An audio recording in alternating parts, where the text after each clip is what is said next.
Is that Facebook? I think it says I'm live. I don't really know. I'm on my computer now. So maybe it's live. Maybe it's not.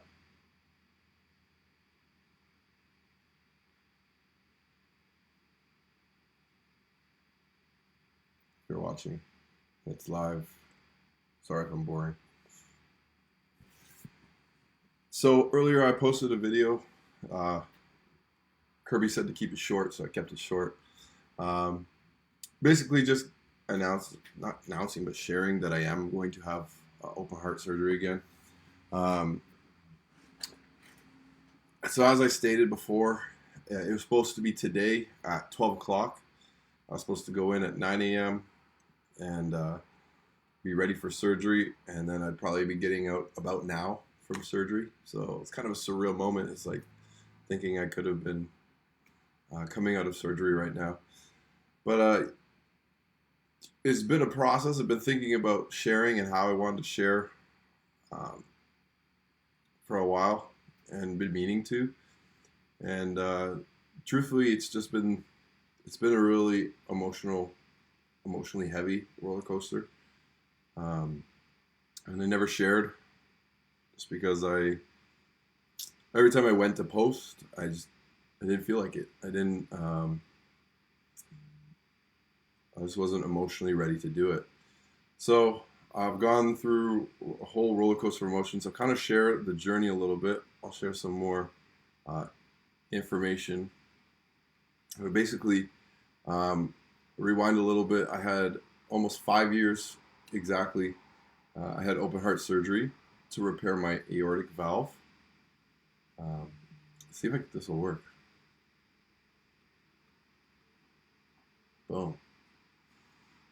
So the valve, this is the valve that sends blood into your heart, and then stops it from coming back into your heart. And mine was letting blood back in. Um, so you're supposed to have three flaps, and I was born with two flaps, and so that needed to be repaired.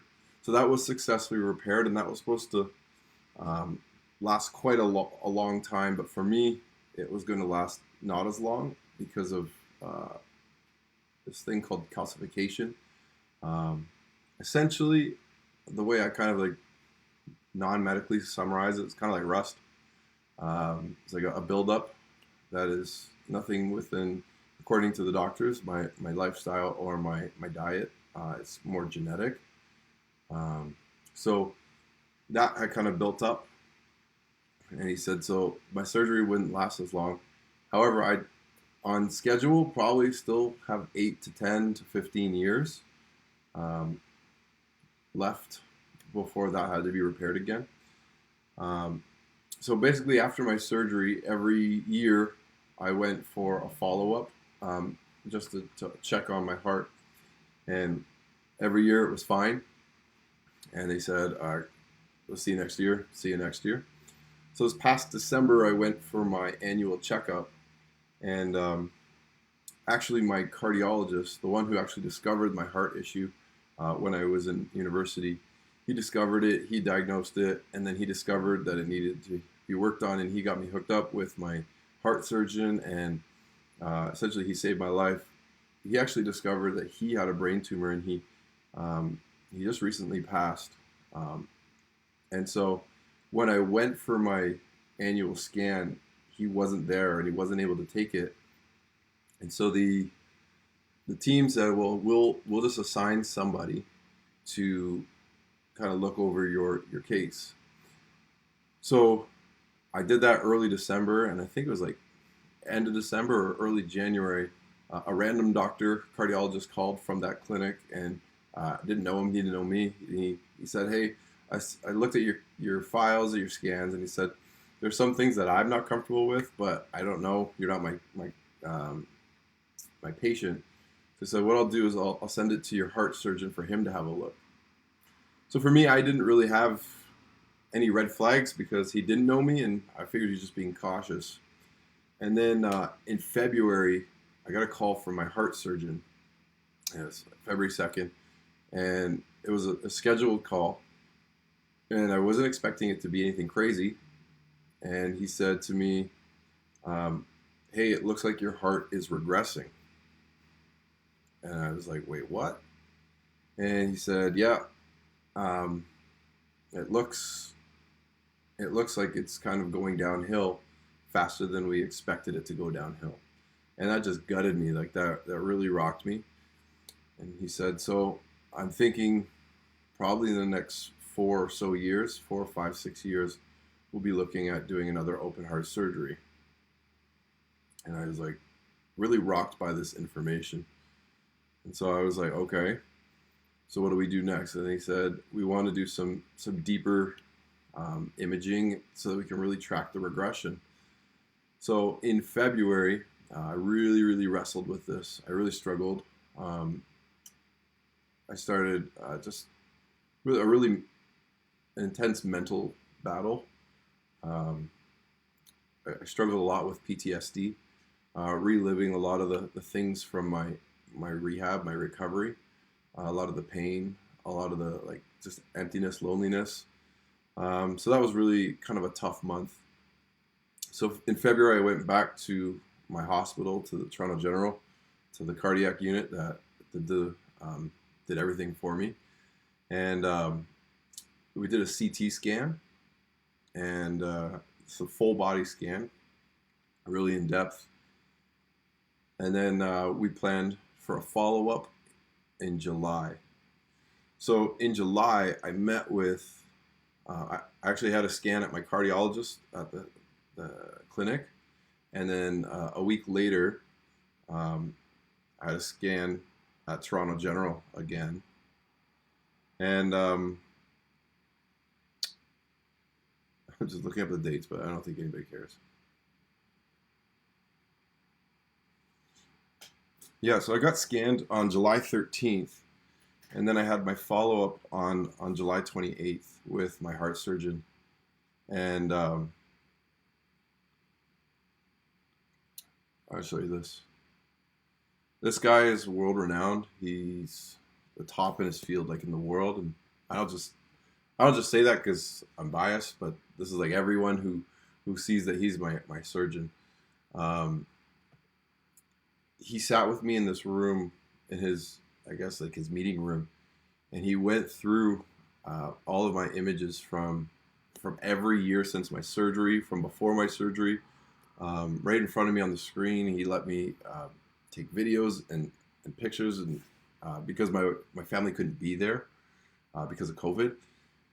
And he just spent so much time with me explaining. He used the model, he used images, he was so thorough. He went through the CT scan. And so initially he opened up the file and he started going through it, and he said to me, he said, "Wow, you're just really unlucky." And that's the words he used, and that's never good for a world-renowned heart surgeon to say that you're unlucky. But that's what he said to me. He said, "You're really unlucky." He said, I'm just shocked at the results." He said, "After I look at these results, I don't think it's 4 years. I think by the end of this year, we need to be fixing your heart again." And then that I wasn't expecting that. I really wasn't ready for that. I mean, my personality, I'm very much hope for the best, but expect the worst. So expect the worst, hope for the best. So in a way, I was prepared for him to say that, but I really wasn't ready for him to say that. So he was saying, we got to start thinking about this year. And then he went through the CT scans, and he went back, and he saw that the year after my surgery, my heart was like back to fully operational. And he said, he never really told me this at the time, but he said my heart was really damaged. He said it had really grown and expanded because of the issue I had before my heart surgery. He wasn't ever sure if my heart would have gone back to its normal size and back to its normal function, meaning they call it the ejection fraction, like the ability to pump out blood to the rest of the body. So he said he was quite shocked to see all of those scans and to see how good I was doing after my surgery. And so he said that was 2017, 2018 was perfect, 2019 was perfect, and then this past December when I went, my 2020 scan, he said it was like a whole different heart. He said it was, I mean, without getting into like measurements, but we're talking like huge incremental like measurement differences that like in the medical world make a huge difference. And I really suck at remembering these things. My wife and my dad's got it all written down, so if they were here, they would tell you the measurements. But the more and more he looked at it, then he really had this look of concern and this. I remember seeing him wheel from his computer to the papers, and he was going through the papers and circling things and explaining everything. Like, he was so good. He was amazing. And he looked at me and he said, after going through everything, he said, I actually am really concerned about your heart. And he said, I think we need to do surgery as fast as possible. Like, the sooner the better. And I was like, I really wasn't ready for that. He said, the sooner I can get you in, the better. He said, the speed of the regression of your heart is really shocking me and really has me concerned. And I would like to get you in for surgery as fast as I can. So that really kind of just left me numb inside, and I really wasn't expecting him to change his tone that quickly. And obviously, like, I respect him and his knowledge so much. So the thing that is interesting is he said that what was done on my heart was the repair of the valve. So what he went in and he actually, it was like he said it was too loose, and so he took a triangle out, two triangles out, and he stitched it together to tighten up the flap, and then that made it function and work perfectly. And he said, at this point, my aortic valve, the thing he fixed, is actually functioning quite well. And he said it's kind of like a door. He said it's like he fixed the door, and the door works perfectly, but now the door frame is all wonky, and now everything's leaking through the door frame rather than through the door. So the problem now is the aorta itself. And so this aorta that's supposed to be this big is starting to dilate, starting to get bigger and bigger. And they're not designed to be bigger and bigger. And so the big fear right now is if it gets too big, if there's too much force put onto it, that it would burst. And Kirby knows all the technical terms that I'm forgetting in the moment. But like, she was quite shook by that. And so he said, I recommend that we need to open you up because I need to swap out your aorta. And so the point of this surgery is not to fix the valve, it's to fix the aorta. And so this would be taken out, my blood vessel, and it would be replaced with plastic. And the reason why it needs to be replaced is it's full of calcification, in other words, rust. That's very non-medical. But it's essentially rusted out. And so he's afraid, one of the things he was afraid of is it's regressed so much, to dilate so much that there's a potential of it bursting if I take too long, and that would be catastrophic for me. Here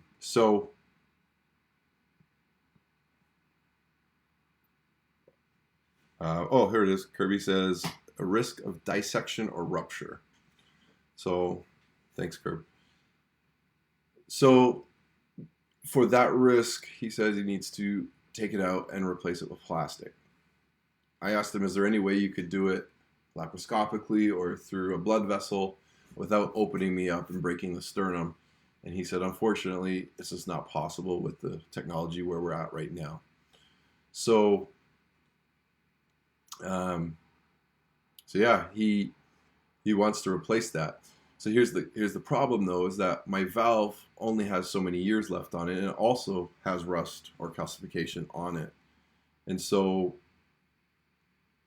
eventually my valve will need to be replaced. And we already knew that going into this. Um, but in this um, in this instance, the unique thing here is he has to open me up to fix this new problem. And so what he's saying is, while I have you open, we should replace the valve. So this was a major turning point here. And he said, I have a big decision to make.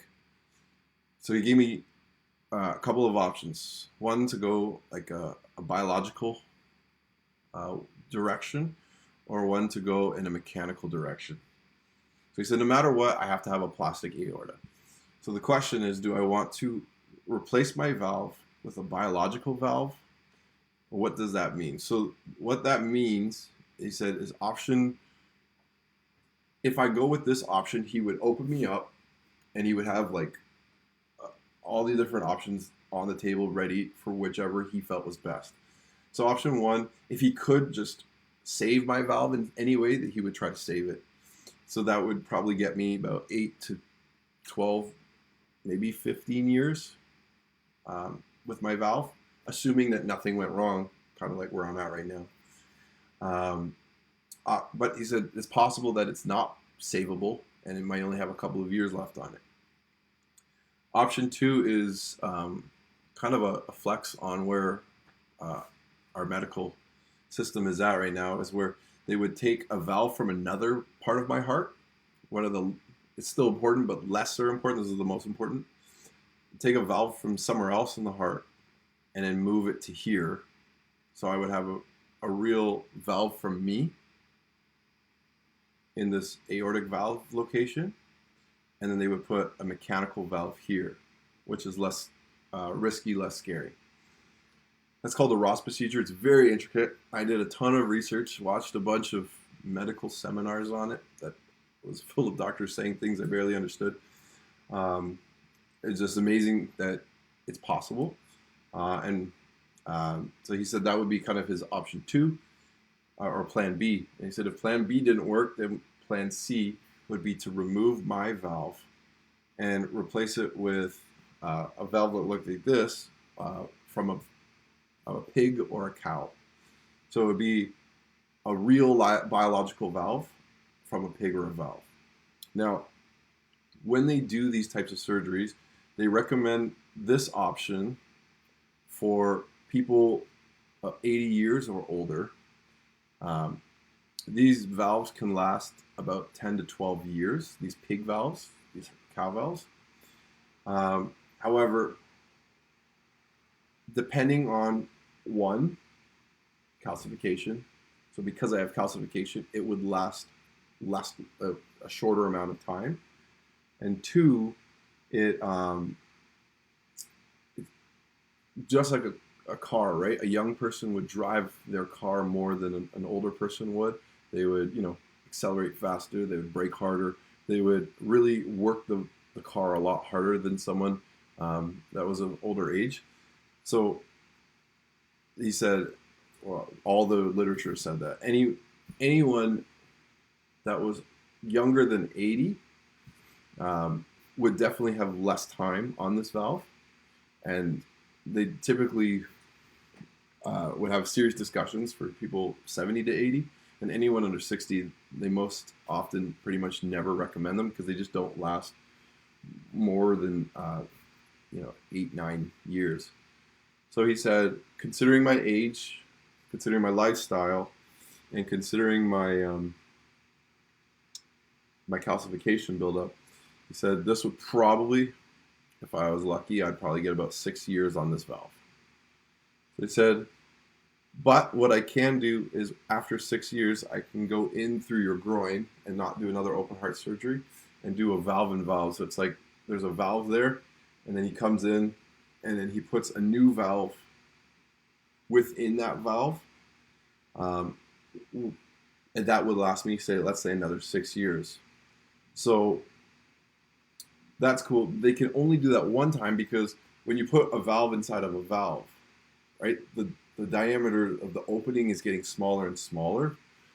So for me to do multiple valve and valve, it would then become dangerous in that the opening for the valve would be just too small and not enough blood could get through. So he said he would only do it one time. So he said I could have 2 biological valves before my next open heart. So if I was lucky to get each one to last 6 years, that would give me 12 years before having to have open heart surgery again. That's a lot to swallow for me. The benefit of doing this method is that I would live my life exactly how I currently am living my life. Same diet, same activity level. So you can see up here, right? I play volleyball, football, baseball. I play the guitar quite actively. I play the guitar. I love to bike.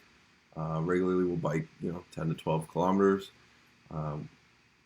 Pickleball, like I love to be active. I love to play sports at school with my students. So that was really appealing to me. But when I say like this surgery like kicks your butt, like it really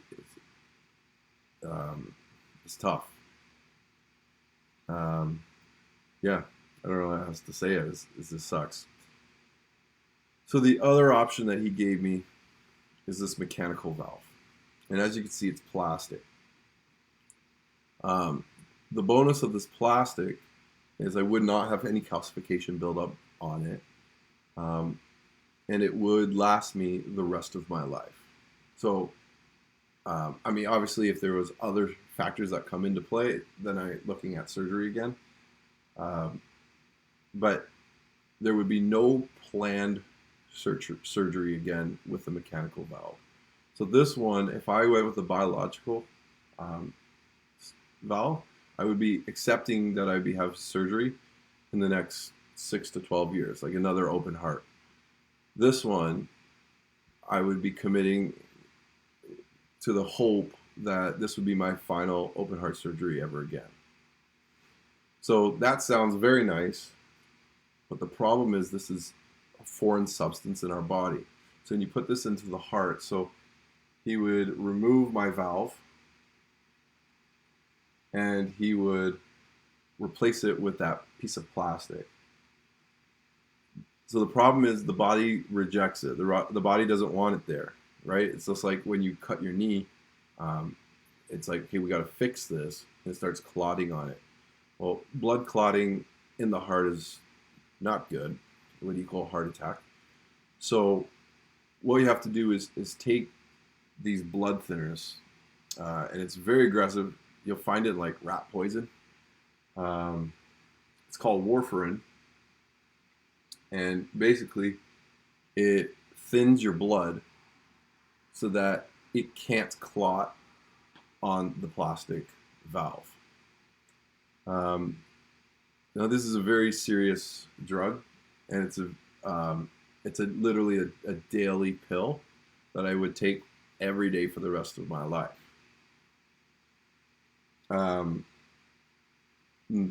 What happens is there's a scale of 1 to 5. And you have to manage your blood level, the thickness of your blood. I think it's between a 2.5 or a 1.5 and a 2.5. I gotta remember all this. But basically, it's very important that it stays within this like one, like I don't even know, unit. And so what we'd have to do is, because we're in Canada and because I have a great benefit plan being a teacher, I have a little bit of an upper edge, whereas I've spoken to some other heart patients from the US who've had this procedure, and so what they have to do is go monthly to the doctor, once a month, to have their blood tested. and then they make adjustments to the heart meds, to the blood thinners. So now take this many every day, take this much every day, and we're going to adjust it. I know you took this much last week, but now take this much. So they would go once a month. But I would actually have the added benefit of having a machine like this. And much like when you see someone monitoring their blood glucose, so it would pinprick, get some blood, I would put it onto a test strip, and then I put in this machine, and then that machine would give me a result that we would send to the doctor once a week, and the doctor would then tell me how to adjust my dosage. So it's quite serious. It's quite intense. With these blood thinners, there's for me it was a question of how can I live my life, because I'm quite active. The stuff is quite important to my identity, to my love and passion and happiness in life. It doesn't define me, but it really matters to me. And so I had to really kind of do some research. I messaged random people on YouTube, on Facebook that I had never met before, and I said, "Can I ask you questions? How is your life?" And I was pleased that a lot of them said that to them it's just another pill that they take every day. That the monitoring and the control is quite good. That they feel confident living their life. Some of them said they have to kind of mind their diet. If they drink something that would thin their blood, then the next day they try to eat more like green vegetables or something that would thicken their blood up. So it's quite an attention to detail to live with for the rest of my life, and I'm not that great at attention to detail. So so this was the downside. Another downside is if you cut yourself, it would take longer to clot, right? Because literally we've thinned the blood so that it doesn't clot. So that's a bit of a scary thing for me. And then a worst case scenario would be like a concussion, an internal bleed that we couldn't stop. So with all that said, this option means I have another open heart surgery in the next 6 to 12 years. This option is never have surgery again, but the reality of being on blood thinners and really having to kind of adjust. So with that said, the doctor said I could still play volleyball, I could still play baseball, I could still ride my bike, I could still play pickleball, play guitar. But he said sports like football, basketball, hockey, things where I would be potentially colliding with an opponent, we definitely want to stay away from things like that to just really lower the risk of a head injury and internal bleeding. So that is kind of the decision that I was faced, and this would keep me up. It would haunt my thoughts. I would go back and forth. I would talk to friends. I would talk to medical professionals. I went into random pharmacies and talked to different pharmacists, going back and forth. And some days I was here, some days I was there, some days I was like all the way over here, some days I was all the way over here. And I mean, honestly, I don't think there is a right answer. There's not a wrong answer. Ultimately, my surgeon said, I said, when is my deadline to decide? And he said, your deadline to decide is the moment the anesthesiologist puts you under for the surgery. So my deadline to decide technically is this Monday when my surgery is scheduled for. However, it really kept me up. Like, it really invaded my thoughts. It really brought a lot of anxiety. So we did a lot of research and really tried to kind of make that decision, and so that I could just be at peace and not be thinking about it. I could go back to work and I could just think about teaching and not think about this like life-altering choice. So we've settled. I've settled. Kirby's been very careful not to make the decision for me, not to influence me either way. And I've kind of settled on uh, going with the mechanical valve. Um, a number of reasons. One of the big ones being my kids, being my family. This surgery really is quite interruptive to our family, to my life, but also it is it's dangerous.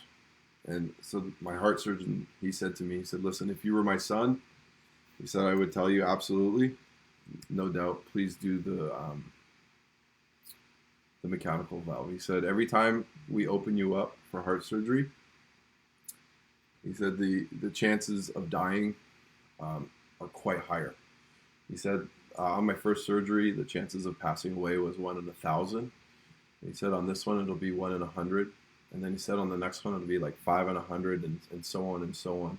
Um, that really kind of like shook us. It did bring a level of fear. Um, for me, I'm not afraid of passing away. I really do trust his skills. I really do trust um, his team and his abilities. He's very well known, and I tell myself, and I believe it, that like there's things I do as a teacher that I feel quite confident in. I'm very competent in certain areas as a teacher, and even in like there's nothing in my teaching practice that I do as much as he does of these surgeries. Um, when I did my first heart surgery, I got bumped. I was in the 7:30 a.m. slot, and I got bumped later in the day because someone came in for emergency heart transplant, and he came to work not expecting to do it, and he did it, her 8-hour surgery, and then he came out, had a 30-minute break, and then did my 4-hour surgery. Like it's just so routine to him. So I'm not actually afraid of of that stat, but it's a very real possibility. And I love my kids, and I love my family, and I've committed that to make decisions that I can to like be there as they grow up, and to love them and to take care of them. So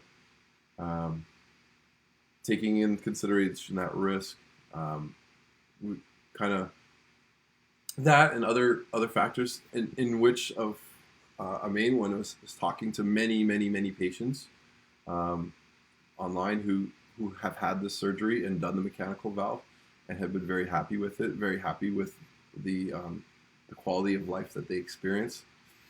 Watched videos of athletes who are able to perform at high levels with a mechanical valve. One of the downsides of a mechanical valve, interesting enough, somebody mentioned to me, is because it's plastic, every time it closes, he said there's a bit of a tick. And he said you can't hear it when you're talking, but it, like in those quiet moments and your house is empty, which in quiet doesn't actually happen often in my house with the kids. But he's like, when you're in the shower or whatever, he's like, when all is quiet, he said within right here at the back of his head, he can hear the ticking of the valve closing, opening, and closing. So that was pretty interesting to learn. He said he listens to podcasts and to music all the time just so that he doesn't have to hear the ticking. So I'm leaning right now. I'm like 97.9% sure that I'll be getting a mechanical valve, unless for any reason I walk in there and he changes his mind. So yes, that's the plan. I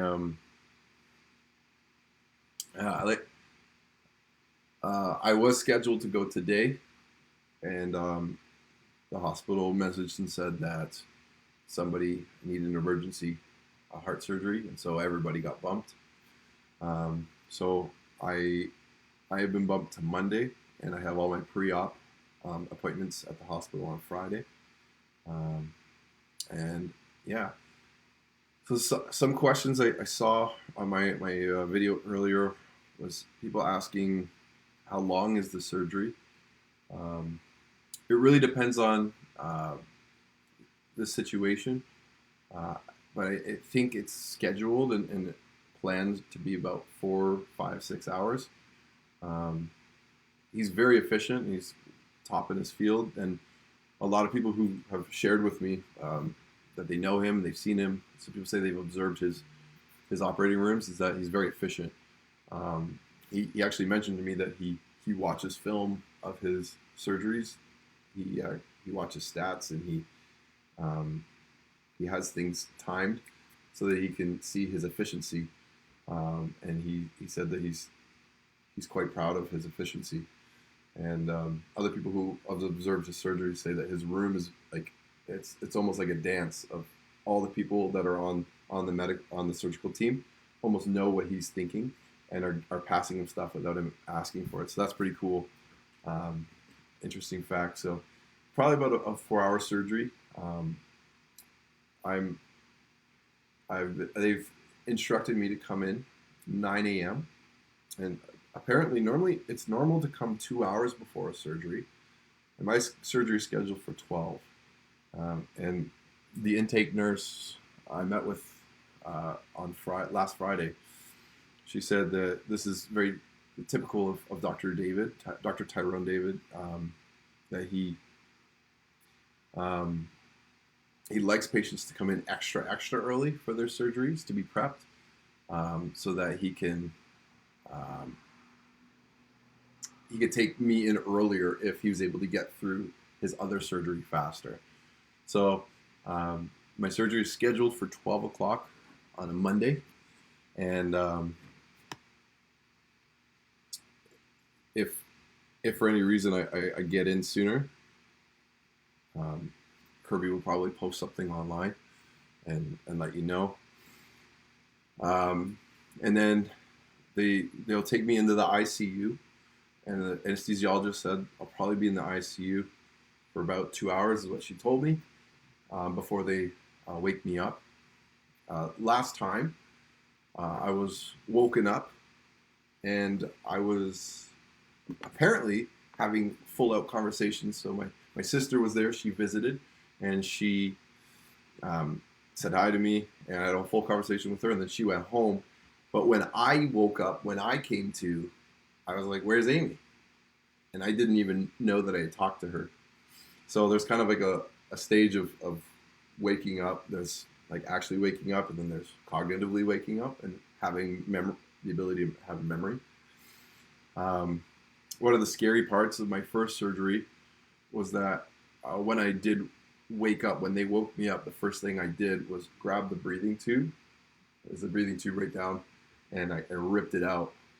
So that's when all the machines went up, boop, boop, boop, boop, and all the nurses had to come and kind of restrain me and put the tube back in very quickly. Yeah, it was a scary thought to me that I could do it again. So I've mentioned it to about 3 or 4 different of the staff members, the team members, and they're going to be taking measures to make sure that I don't do it again when they wake me up.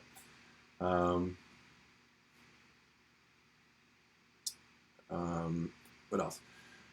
In terms of the process, I believe the schedule is enable for me to be in the cardiac ICU for 2 days, but the reality is I won't be in the cardiac ICU very long because they need the beds, they need the space.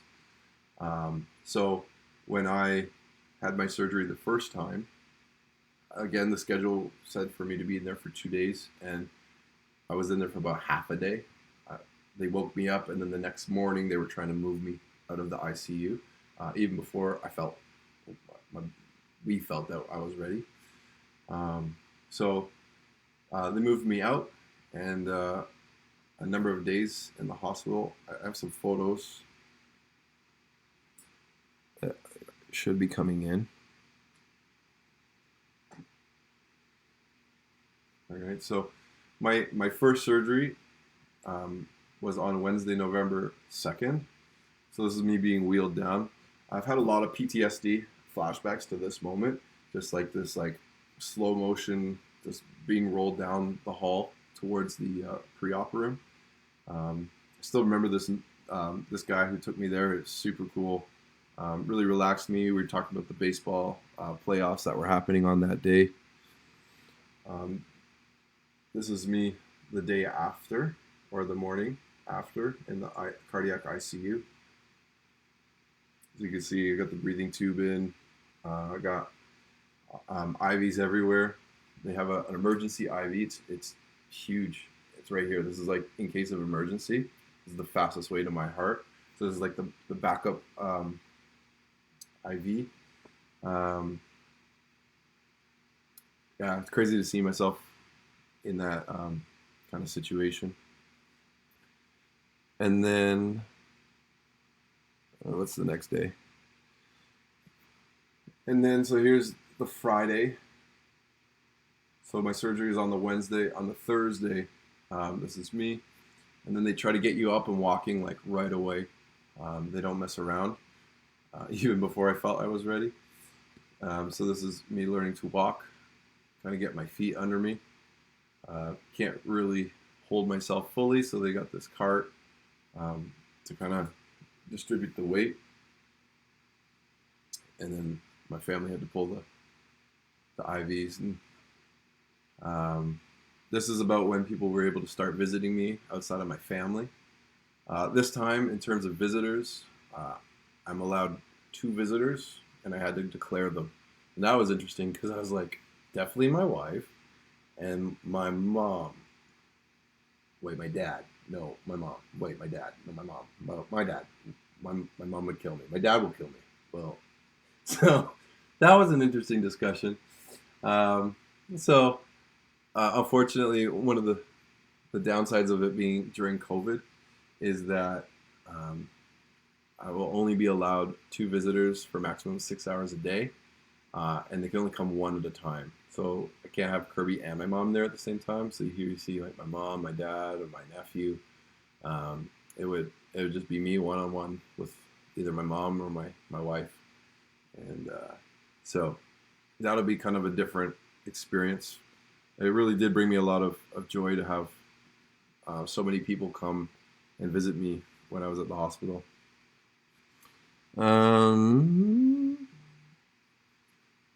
If you don't like stuff that makes you uncomfortable, this is the Saturday. So there's these 2 tubes, and they run into my lungs. So part of the surgery, they have to shut my heart down, and they have to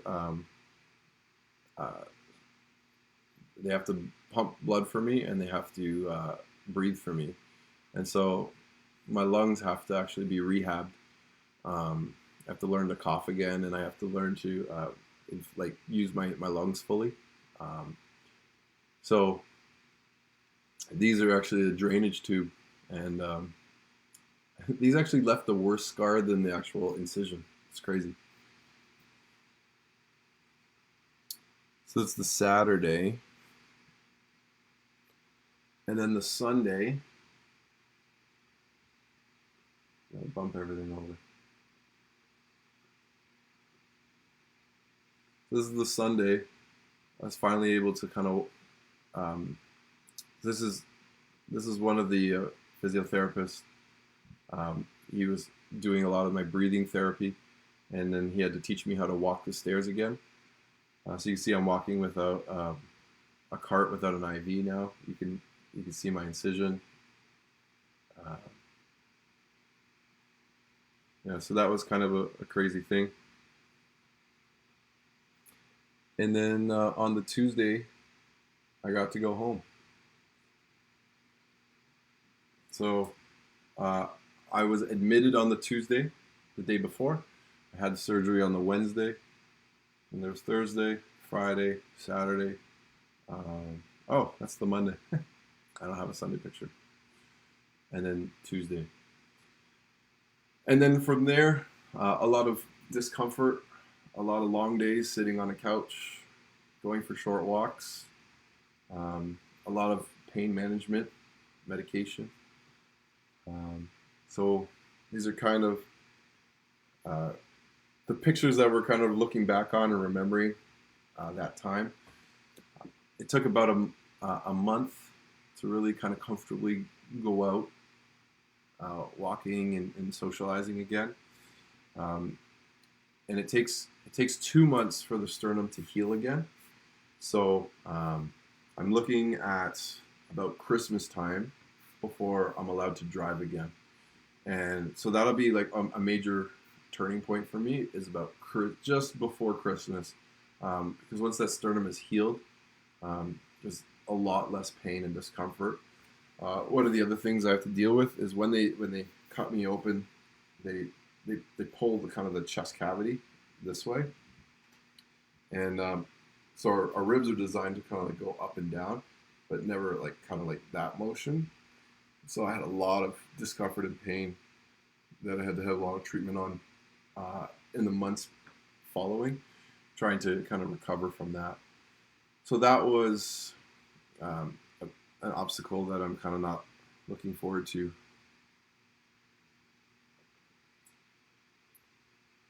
Yeah.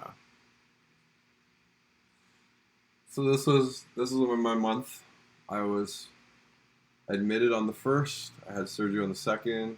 I went home by the 8th. A lot of just time playing video games. Um, got to leave my house and go visit people very slowly, very cautiously. I went and visited my church on the 13th. A lot of visits to the to the to the pharmacy. Just a lot of time at home. A lot of people visiting, and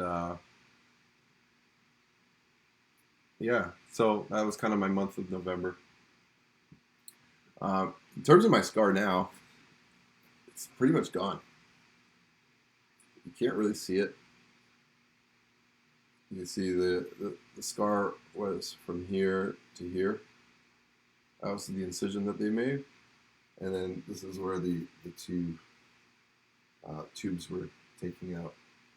So a lot of doctoring it to make sure that it didn't turn into a big ugly scar. But he did a great job making the scar not too ugly and not too crazy. So yeah, it's it's been a journey from finding out and to kind of making the decision, and then to starting to tell people that was tough because I kind of had to come to grips with it. That's why it took me so long to share this on Facebook. Normally I'm pretty open, and so the plan is to be open. I'm now a part of a Facebook community with over like 25,000 other heart patients. So get some tips, but also share tips and share my journey. So if this kind of stuff grosses you out, maybe unfollow me for the next couple of months. But yeah, if you ever have questions, uh, I'm not like awkwarded or uncomfortable by them. Um, I have been slow responding to people's messages because it is emotional when someone messages you and says, "I'm sorry to hear what you're going through, and I'm praying for you." I know, just it's a headspace that I got to get into to just type thanks. So if you did message me or you sent me something, I see them, and I plan to get to them. I just have to be in the right headspace. And now like I'm officially off of work and getting ready for the surgery. I'm finding myself in a cleaner headspace. I'm getting more mentally into like it's game time. It's like that. I don't know. Get ready mode.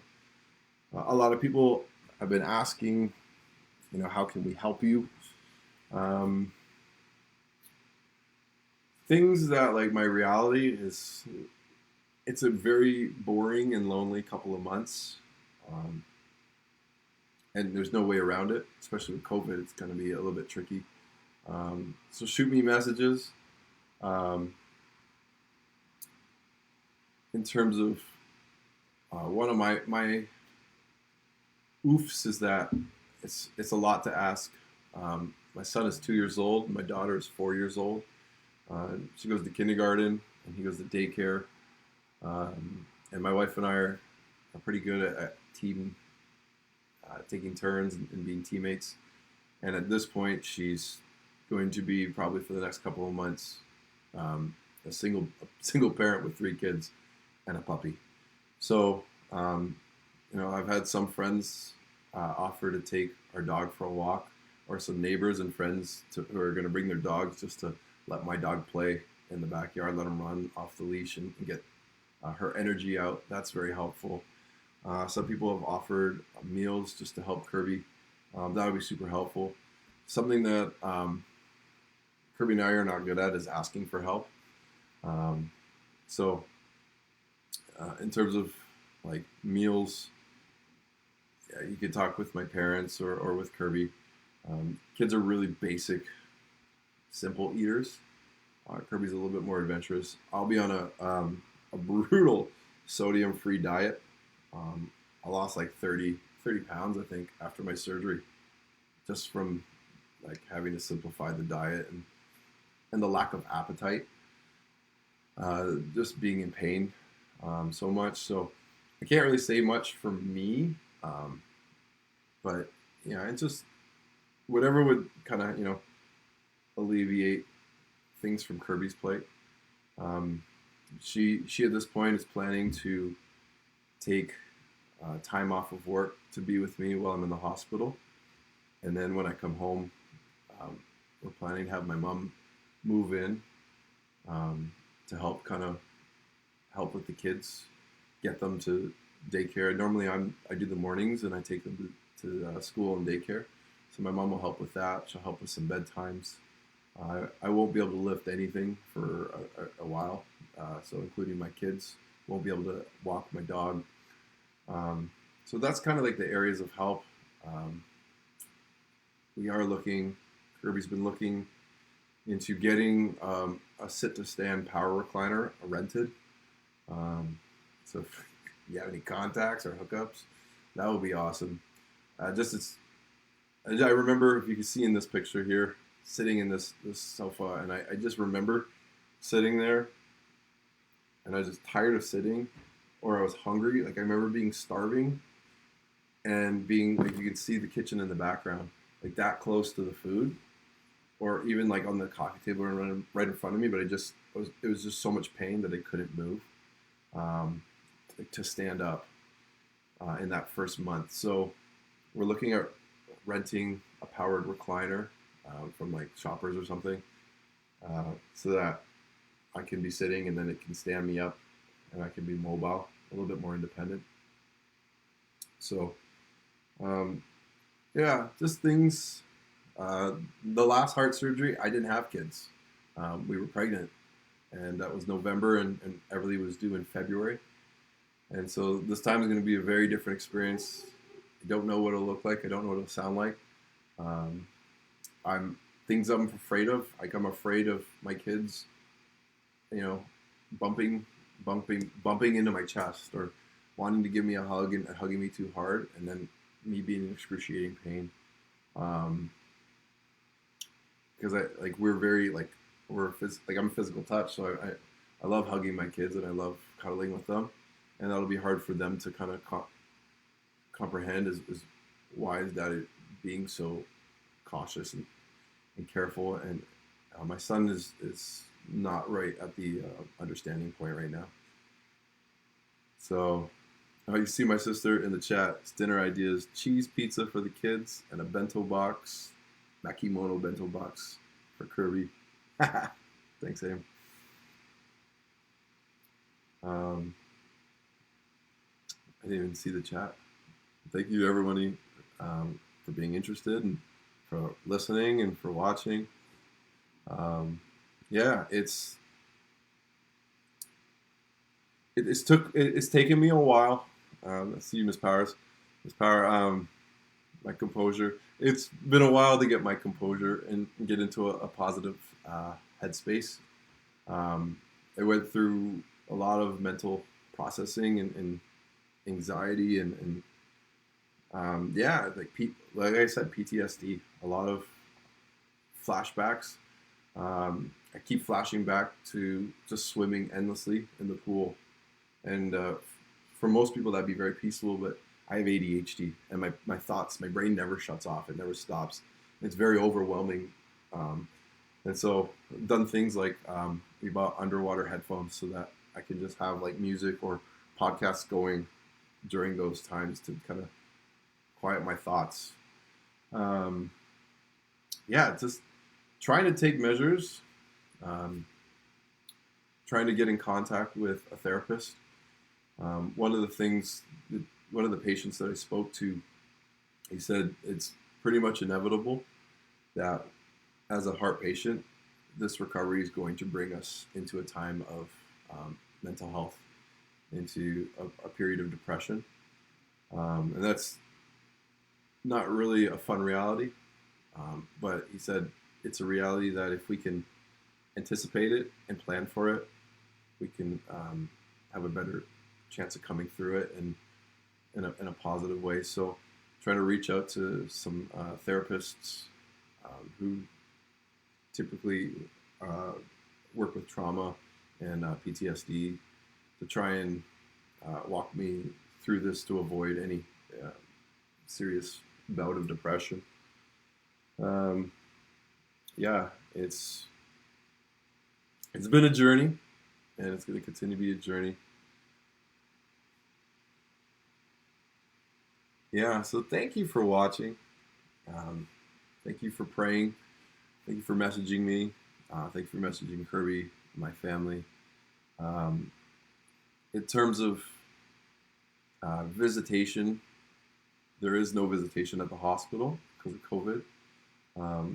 In terms of visiting me after surgery, we'll kind of share a little bit more once I'm out of the hospital and I know how I'm feeling physically and mentally.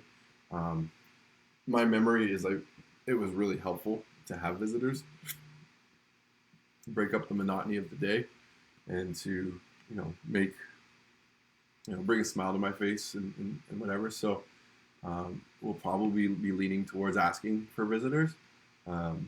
Obviously, COVID kind of complicates that, but if you're willing and if there's a way we can do social distancing and stuff to make this happen, then we'll coordinate all that after surgery. But yeah, if anybody has any questions in the chat, you can ask them. I know it's been a long one. I don't even know how long it's been. It's been an hour. Oh my Lanta. Sorry that you had to watch this for that long. I know I'm still going to get off and be like, oh, I meant to say this. So if anyone's watching and you're like, oh, talk about this, this will be the time. Otherwise, I'm going to log off.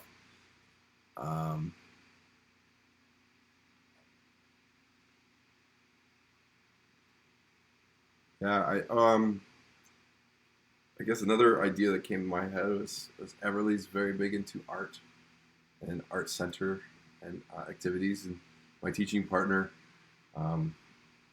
got her a little kit, a little arts and craft kind of kit for doing stuff. She's already like dug into it. I was like, that was for after surgery, but yeah, that kind of stuff would make Kirby's life easier because my daughter goes quiet and she works away. She loves cutting, she loves painting and drawing and stuff. So that kind of stuff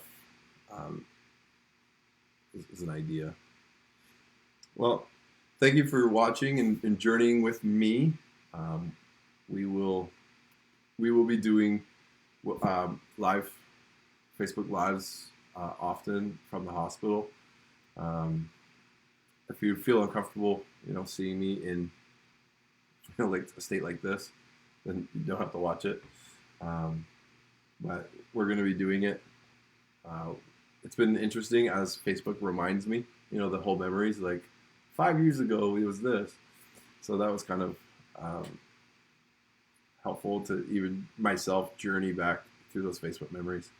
So yeah, we will post updates, and we'll do our best to answer questions.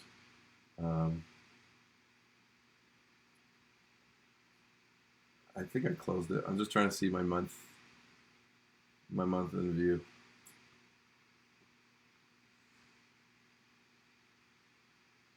I was a lot more cognizant and like I had a lot more energy by the 13th, 14th, and 15th. I was up and walking a little bit more.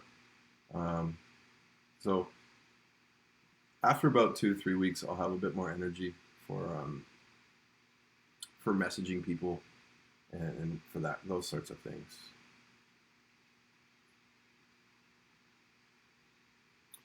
That's a great question, Michelle. Are there any family sports for their mental health?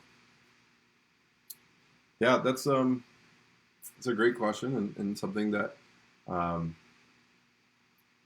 that Kirby already has a counselor um, that she has been kind of talking through and working up to this um, I don't know as this say trauma, but yeah, to this event. So she's already kind of been working through it. Um, no, that's not a problem. Not a problem.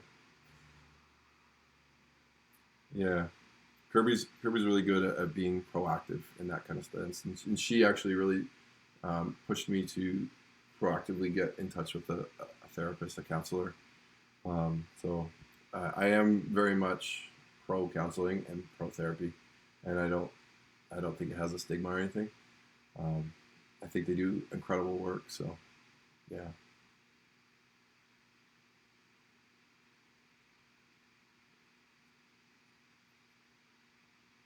I'm just reading through the chat.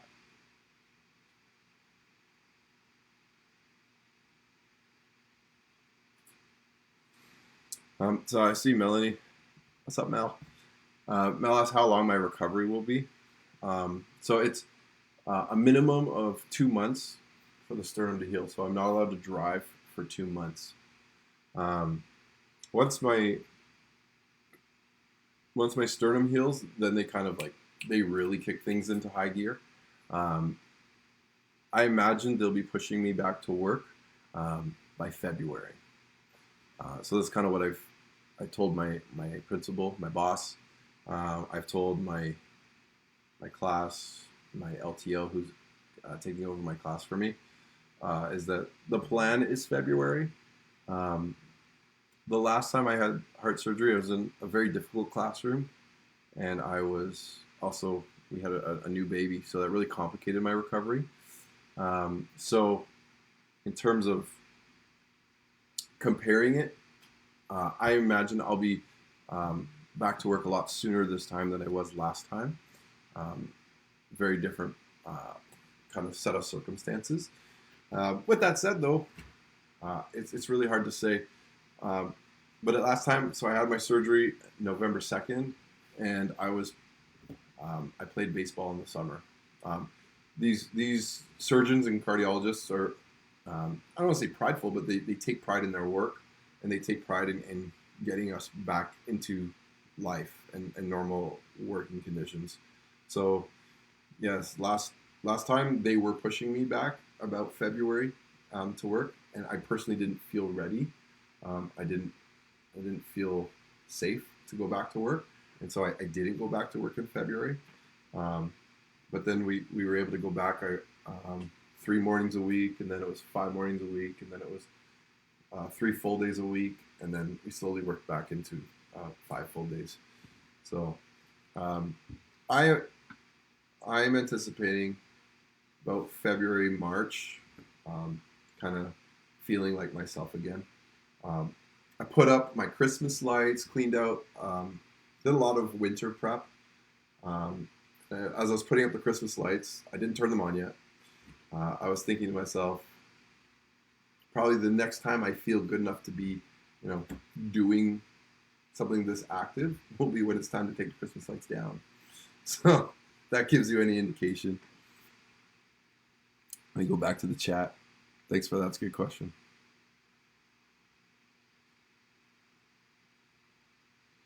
The real question is, when am I allowed to play ping pong in the staff room at my school? And based on my level of terribleness, they'll probably say, you're so bad you could probably go back February, March, playing ping pong. So thank you everybody for watching, and for supporting myself, for supporting my wife, my kids, my parents, my sister, my family. Obviously this is not what we planned, but this is kind of my mindset. Is it is what it is. This is my reality, and I think, what's up, Late?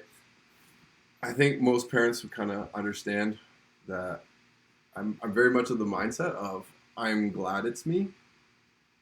I'm glad it's not my wife. I'm glad it's not my daughter. I'm glad it's not my son. People have already messaged me and shared things like when their kid, like Leslie earlier said, her child at 10 days old.